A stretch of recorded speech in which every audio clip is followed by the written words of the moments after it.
बरेचसे शेतकरी flush wall टाकत नाही. फ्लश वॉलचं महत्व शेतकऱ्यांना माहित नाही. ठिबक हे करत असताना खर्चात न पकडता गुंतवणुकीत पकडा. दोन प्रकारचे फिल्टर ठिबकमध्ये येतात. एक तर स्क्रीन फिल्टर आणि एक सँड फिल्टर. जे बोरवेलचं किंवा फक्त विहिरीचं पाणी वापरतंय, जिथं शेवाळ वगैरे नाही, तिथं स्क्रीन फिल्टर काम करतो.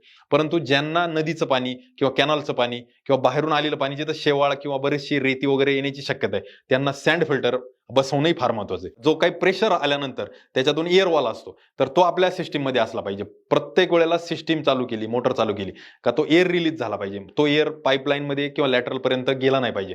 मग त्यासाठी आपल्याला तो एअर वॉल बसवणं किंवा प्रेशर रिलीज वॉल आहे तो बसवणं गरजेचं आहे. त्यानंतर प्रेशर गेज म्हणजे प्रेशर किती आहे आपल्या ठिबकचा तो मोजण्यासाठी पाईपलाईनला एक घड्याळ येतं, तेही आपण बसवलं पाहिजे. साधारणपणे 2च्या प्रेशरवर आपण आपली यंत्रणा आहे ती ऑपरेट करतो. तेव्हा जाऊन आपल्याला शेवटच्या ड्रिपरकडे किंवा शेवटच्या लॅटरलकडे 1चा प्रेशर मिळतो. 1 किलोपेक्षा कमी पास्कलचा प्रेशर असेल तर आपली सिस्टीम व्यवस्थित काम करत नाही आणि ती व्यवस्थित काम न केल्यामुळे, कमी दाब राहिल्यामुळे कदाचित ड्रिपर चॉकअप होणं किंवा सिस्टीम आपली लवकर खराब होणं यासारख्या गोष्टी घडत असतात.